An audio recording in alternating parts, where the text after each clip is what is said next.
Welcome back, everyone. I appreciate you being here. This week I decided to go back to a pour I've done a few times in the past 3 or so years.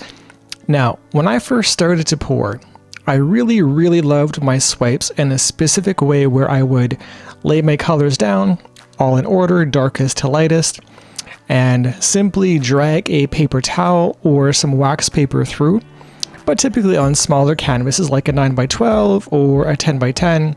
In this case, this is a 12x24, and I'm using a color combination I used for a 36x48 painting, which was my 17th painting way back when, about 3 years back, and using the same colors as my ivory black, some phthalo blue, a nice silver, a beautiful magenta, and some titanium white, all by Amsterdam, which go into this pour.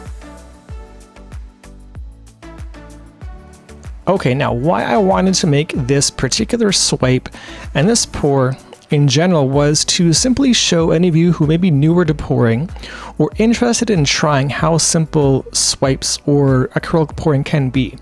Now again, this is a very simple concept. I took 5 colors I really liked and that would go well together in terms of the black, blue, silver, magenta, and the white to swipe on through. And I'm using also titanium white cell activator with some Australian Floetrol at the top of the painting in a second here. But really, we're looking to simply look for a beautiful combination that you can swipe through and then tilt on back to create a really beautiful acrylic pour without much effort.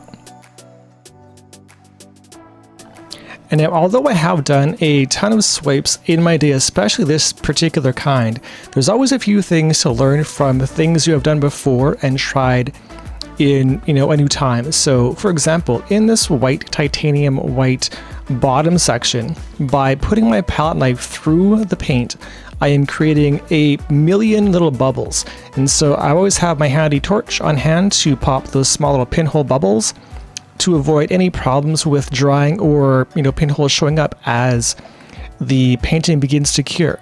And here I'm using some, again, titanium white cell activator for my swipe, which goes on the very top or bottom of the painting, depending on where you're looking at it for. And now also in this case, I used a piece of wax paper as the swipe tool, we'll call it. Now, where I found I lost a bit of touch not having done this in a while was I let my wax paper fall a bit too far into the black, which we'll show in a second here, although swiping through your titanium white gives some really pretty lacing in the beginning, and as we go through my color, I've lost some pockets of color on that swipe. So although this looks just god-awful, I promise you that in the end, this will all turn out.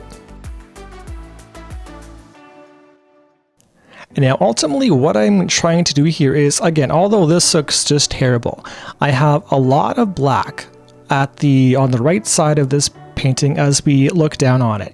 Now I know my color is down there and I've swiped it out as best I can with my wax paper. Now, due to those white pockets of kind of mist paint where the white didn't entirely adhere to the canvas, I've got to now stretch it all the way down as far as I can to the left side of the canvas and then bring it back. So this was actually twice as much work as it should have been, but again, a learning opportunity for the sake of just showing you the pros and cons of how this swipe kind of turned out. So as I get near the bottom of the painting, I'm finding that the color blend I was looking for is for sure buried under that black.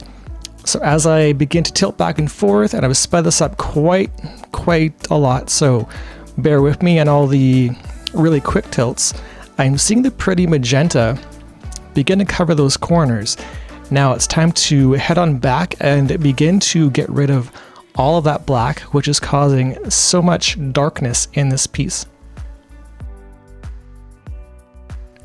Now looking down on this painting as it stands, I remember a time when I would have probably panicked over how this looked initially. Now where I'm going here is that when things don't look all that great, if you just give it some time and some thought as to how you're going to get out of the mess you may have thought you created, In this case, I knew the pattern was down there. It was a matter of getting the black out of the way to let the phthalo shine through and the magenta, as well as the combination of silver and white, led for a very, very pretty outcome.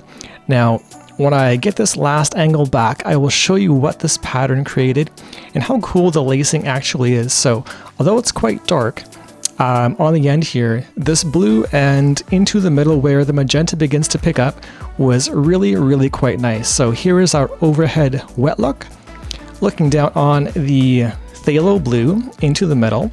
And as you can see, it creates a lot of cool lacing effects and some cells as well. And as we go through the swipe, you can kind of see distinctly where the colors begin to change. So all in all, this was a bit of a learning opportunity and a way to show you how I do my process. And if you have enjoyed it, click the like button below, and we'll see you again in the next one.